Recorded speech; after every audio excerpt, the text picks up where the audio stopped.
হরে কৃষ্ণ, রাধে রাধে বন্ধুরা, গিরিধারী গোপাল সোনা চ্যানেলে তোমাদের সবাইকে সুস্বাগতম। তোমরা সবাই কেমন আছো? আশা করি তোমরা সবাই ভালো আছো গোপাল সোনা কৃপায়। আর তোমাদের গোপাল সোনাও অনেক অনেক ভালো আছে। আজকে হচ্ছে মকর সংক্রান্তির আগের দিন, কিন্তু সবার বাড়িতে মকর সংক্রান্তির দিন বাড়িতে একটা পুজো হয়। জানি না শহরের দিকে যারা থাকে তাদের বাড়িতে হয় কিনা, কিন্তু আমাদের এদিকে হয়। কিন্তু আমাদের ঘরে সেই পুজোটা মকর সংক্রান্তি কিংবা এই যে পৌষ সংক্রান্তির আগের দিনে আজকে সেই পুজোর দিনেরই ভিডিও। যাই হোক, সকালে দুপুরবেলা আজকে একটা রান্না করছি এঁচোড় আর আলু দিয়ে তরকারি। আজকে বেশি কিছু রান্না করব না, শুধুমাত্র দুইটা পদই রান্না করব। আলু আর হচ্ছে টমেটো ভাতে দিয়েছি, আর হচ্ছে এইখানে এঁচোড়ের তরকারি। আলুগুলো প্রথমে তেলে ভাজা করে নিয়েছি, তারপরে মশলার মধ্যে দিয়েছি ক্যাপসিকাম, টমেটো, আদা, জিরে, ধনে, কাজু বাদাম ভালো করে পেস্ট করে সেই মশলাটা দিয়ে আলুটা ভালো করে কষিয়ে এদিকে এঁচোড়টা দুটো সিটি দিয়ে নামিয়ে দিয়েছিলাম।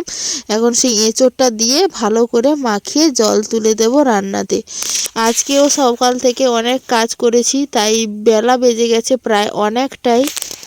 এই জন্য আজকে গোপু সোনার জন্য শুধুমাত্র দুইটো পদই রান্না করেছি। আর যেহেতু আজকে এঁচোড়ের তরকারি হয়েছে, এই এঁচোড়ের তরকারি দিয়েই কিন্তু সবাই খুব সুন্দরভাবে প্রসাদ পেয়ে যাবে। শেষে কয়েকটা পাঁপড় অল্প করে ভাজা করছিলাম। এই পাঁপড়গুলো ফার্স্ট আমি ভক্তি জীবনে আসার পরে এইবারে আমার হাজব্যান্ডকে বলতে নিয়ে এসছে।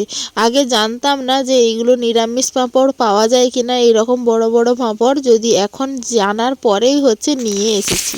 হরে কৃষ্ণ। এখন বাজে বিকেল 3:31। আমি হচ্ছে এইমাত্র স্নান করে কাপড় ধুয়ে একটু ফুল তুলে নিয়ে এলাম।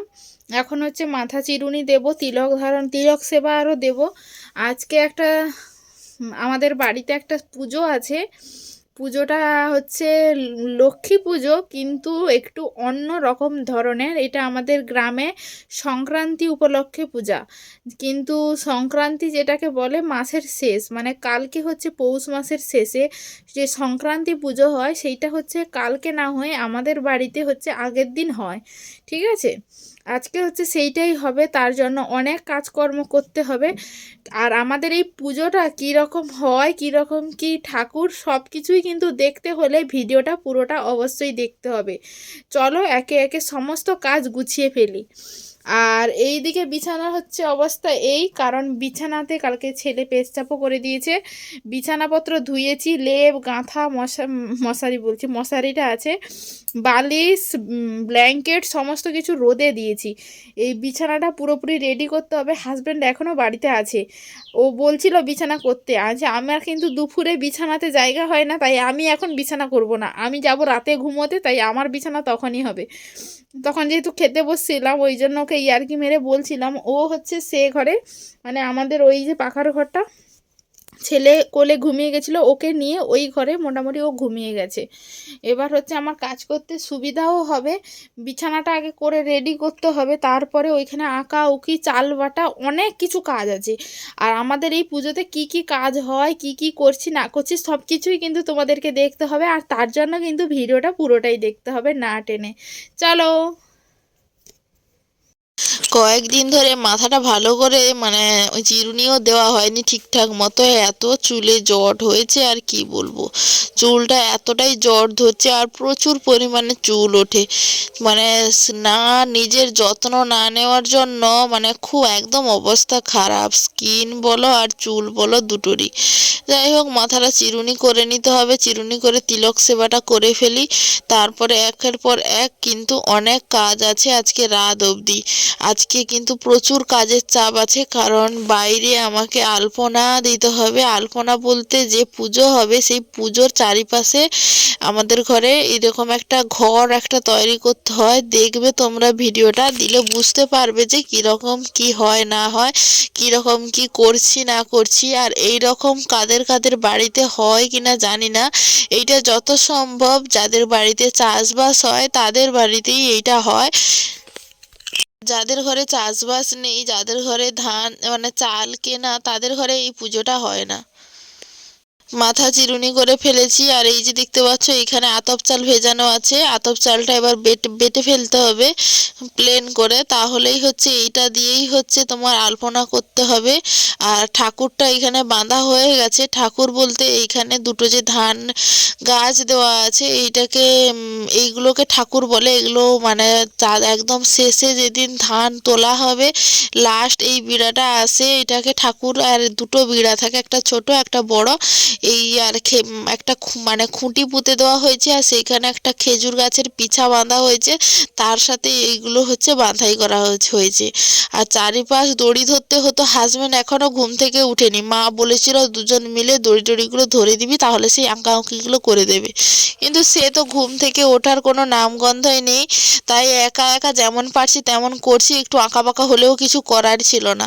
আর একটু পাতলা করে দেখতে পাচ্ছ একটা ওইখানে একটা খোঁচিতে হচ্ছে তুলো জড়িয়ে দিয়েছি, আর ঠিক এইভাবে দাগ টানছি, মানে আন্দাজে করার চেষ্টা করছি সমান সমানভাবে করার। তার ভিতরে একটু আঁকাবাঁকা হয়তো হয়ে গেছে, নিজে যখন করব তখন তো বুঝতে পারা যায় না, দূর থেকে আবার দেখলে বোঝা যায় যে একটু বাঁকা হয়েছে কি ট্যারা হয়েছে। কিছুক্ষণ করে অনেকটা কাজ করে নেওয়ার পরে আমার হাজব্যান্ড এসে বলছে সুপ্রিয়া একটু বাঁকা হয়ে গেছে। যে কিছু করার নেই, এই পেঁপে ডাঁটা দিয়ে কি সোজা হয়, দড়ি ধরে করতে হতো, কি করব, দড়ি তুমি তো ওঠোনি, তাই একটু হয়ে গেছে তো বাদই দাও। কারণ বেলা হচ্ছে, সন্ধ্যা হয়ে গেলেই মানে আরম্ভ হয়ে যাবে, সার ধরতে হবে, ওই সার না ধরলে আবার পুজো হবে না। পুজোতে নিয়ম হচ্ছে সন্ধ্যাবেলা যদি শিয়াল ডাকে কিংবা পেঁচা ডাকে, পেঁচা ডাকলেই জল একটা মানে শাঁখ বাজাতে হবে, কংসা বাজাতে হবে, আর এক ঘটি জল নিয়ে ঠাকুরের কাছ থেকে ঘুরে এই যে ঘরটা এঁকেছি এই ঘরের চারপাশ জল ছটিয়ে ছটিয়ে 3বার ঘুরতে হবে। আর সেই ডাকার পরে সেই জলটা ঠাকুরের গায়ে মেরে দিতে হবে, তারপরে পুজো। কখন শিয়াল ডাকবে কখন পেঁচা ডাকবে মানে বাইরে বসে থাকতে হয়, যে কখন ডাকবে ওইটাকে বলা হয় সার ধরা। এই পুজো আমরা ছোটবেলা থেকেই দেখছি, আর কয়েকটা পা এঁকে দেওয়া হয়, আমাদের বাবার ঘরেও দেখেছি, আমার জেঠু করতো, ঘর অবধি এঁকে এঁকে চলে যেত পাগুলো।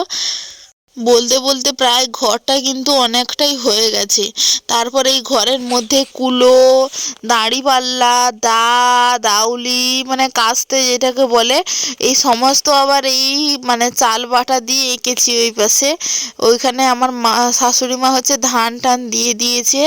এইখানে লক্ষ্মী সিংহাসন যে আমাদের বাড়িতে আছে, লক্ষ্মী গণেশের সিংহাসন দেখতেই পাচ্ছ, সেই সিংহাসনও বসিয়ে দেওয়া হয়েছে। পুজো হয়ে গেছে, এতক্ষণ আর ভিডিও করা হয়নি মাঝখানে, একদম পুজোর পরেই কিন্তু তোমাদের সাথে একটু ভিডিওর ক্লিপটা নিলাম। আর এইভাবেই সাজানো হয়েছিল, ওই খেজুর গাছের পিছেগুলোতে হচ্ছে গাঁদা ফুল লাগিয়ে দেওয়া হয়েছিল। যাই হোক, পুজো তো কমপ্লিট হয়েই গেছে, এখন বসবো আবার রান্না করতে। রাত হয়ে গেছে এখন অনেকটাই, মানে পুজো কমপ্লিট করে রান্না বান্না করে এখন হচ্ছে গোপুসোনাকে ভোগ দিয়ে দিয়েছি। এখন বাজে সত্যি অনেকটা, 9:30 মতো বেজে গেছে। ঘুগনি আর মুড়ি করেছিলাম আজকে, এই দিয়ে গোপুসোনাকে কিন্তু রাতের বেলা সেবাও দিয়েছি, আর তেমন কিছু করিনি। ছেলেও কান্নাকাটি করছে ঘুমোবে বলে, এতক্ষণ যেহেতু ও জেগে থাকে না। যাই হোক, আজকের এই ছোট্ট মিনি ব্লগটা তোমাদের কেমন লাগলো অবশ্যই কমেন্ট করে জানিও। ভিডিওটা ভালো লাগলে অবশ্যই লাইক কমেন্ট শেয়ার করতে একদম ভুলো না। আমাদের চ্যানেলে নতুন হয়ে থাকলে পাশে থাকা সাবস্ক্রাইব বাটনটি অন করো। হরে